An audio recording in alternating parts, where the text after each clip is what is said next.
तो हेलो दोस्तों, कैसा आप से। तो जैसे कि आप लोग देख पा रहे हैं जीएस गुलशर की क्लास। तो आज हम लोग इस वीडियो में पढ़ने वाले हैं कक्षा 8 के लिए भूगोल की पाठ्य पुस्तक, ठीक है, जिसका नाम है संसाधन एवं विकास। ठीक है, तो आज हम लोग संसाधन एवं विकास के चैप्टर 4 स्टार्ट करने जा रहे हैं। तो ठीक है, बढ़ जाते हैं हम लोग चैप्टर की ओर। तो चैप्टर 4 का नाम है उद्योग। ठीक है, तो उद्योग से रिलेटेड जितने भी क्वेश्चन हैं, यानी कि इस अभ्यास में आज हम लोग उस सभी को हम लोग आज जानेंगे। तो ठीक है, बढ़ जाते हैं हम लोग अभ्यास प्रश्न की ओर। ठीक है, तो पहला क्वेश्चन है, पहला का कि निम्नलिखित प्रश्नों के उत्तर दीजिए। ठीक है, यानी कि पहला क्वेश्चन बोला है निम्नलिखित प्रश्नों का उत्तर दीजिए। और इसका पहला है, पहला नंबर के पहला क्वेश्चन कि उद्योग शब्द का क्या तात्पर्य है। ठीक है, यानी कि जो उद्योग है उस शब्द का क्या तात्पर्य है। तो आइए हम लोग इसका आंसर जान लेते हैं।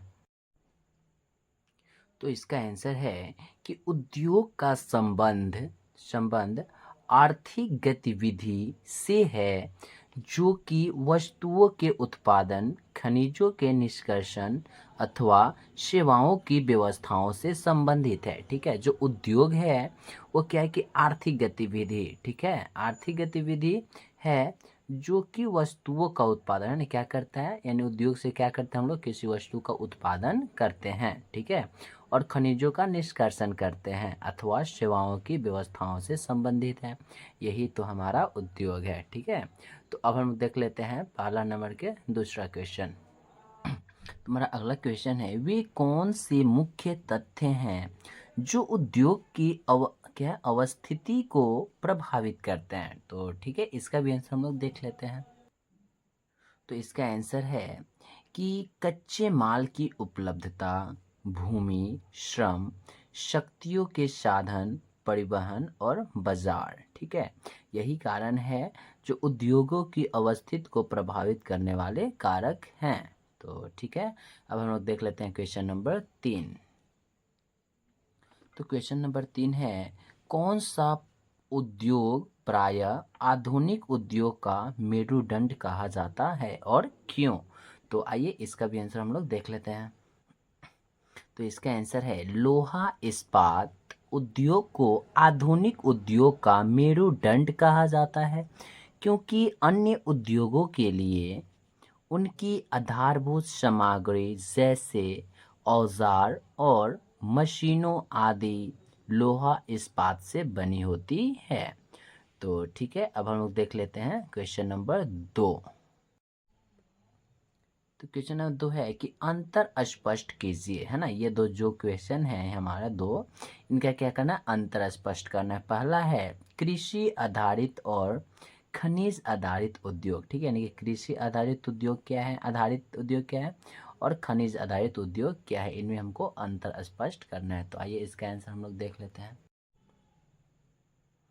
तो इसका आंसर है कि कृषि आधारित और खनिज आधारित उद्योग। ठीक है, एक तरफ हम लोग लिख देंगे कृषि आधारित उद्योग और एक साइड हम लोग लिख देंगे खनिज आधारित उद्योग। ठीक है, तो कृषि आधारित उद्योग में पहला है जो उद्योग अपना कच्चा माल वनस्पति और जीव जंतुओं के अर्थात कृषि के उत्पादकों से प्राप्त करते हैं। ठीक है, वो कहलाता है कृषि आधारित उद्योग।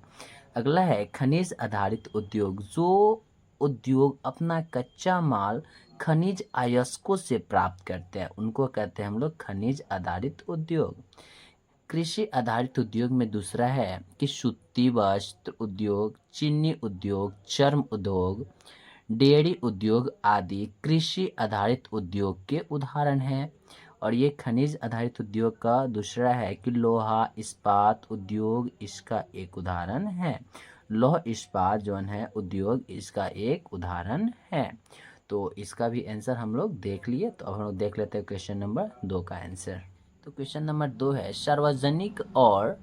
सार्वजनिक क्षेत्र और संयुक्त क्षेत्र के उद्योग में अंतर बताना है। तो ठीक है, इसमें भी क्या करेंगे हम लोग, हेडिंग डाल लेंगे पहला सार्वजनिक क्षेत्र के उद्योग और एक तरफ हम लोग डाल लेंगे संयुक्त क्षेत्र के उद्योग। ठीक है, तो सार्वजनिक क्षेत्र के उद्योग में पहला लिखेंगे कि जिन उद्योगों का स्वामित्व और संचालन सरकार द्वारा किया जाता है, वो क्या कहलाता है? सार्वजनिक क्षेत्र के उद्योग होता है। संयुक्त क्षेत्र के उद्योग में आ जाएंगे कि जिन उद्योगों का स्वामित्व और संचालन राज्यों और व्यक्तियों अथवा व्यक्तियों के समूहों द्वारा किया जाता है, ये चला जाएगा हम लोग को संयुक्त क्षेत्र के उद्योग में।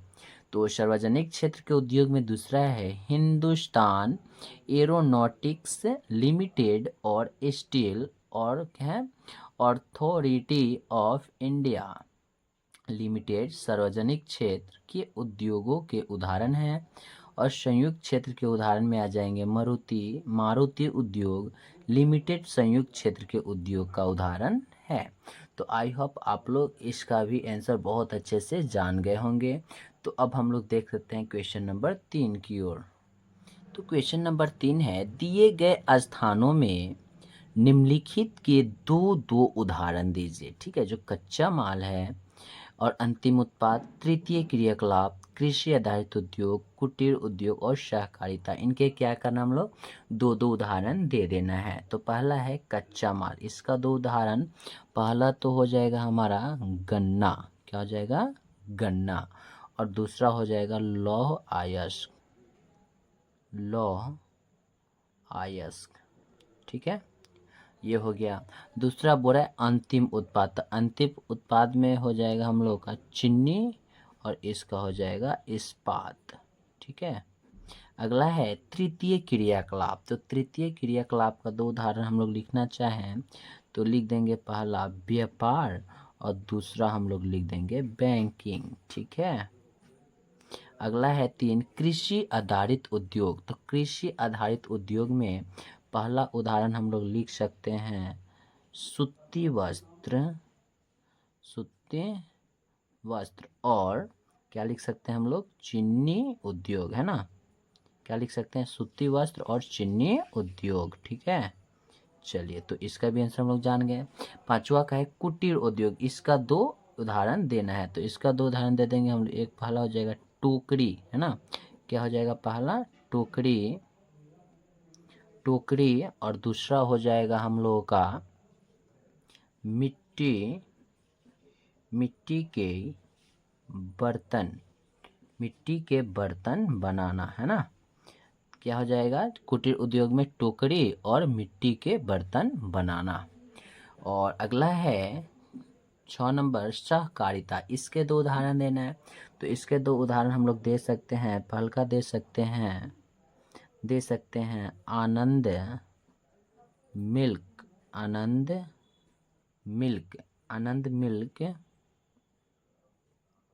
Union limited. ठीक है, और दूसरा हम लोग लिख सकते हैं शुद्धा डेयरी सहकारी उपक्रम। ठीक है, तो आई होप आप लोगों को यह वीडियो बहुत अच्छा लगा होगा। तो प्लीज़ लाइक और सब्सक्राइब करना ना भूलें, साथ ही बेल आइकन को प्रेस कर ले ताकि जब भी हम न्यू वीडियो अपलोड करें सबसे पहले नोटिफिकेशन आपके पास जाए। तब तक के लिए जय हिंद, जय भारत।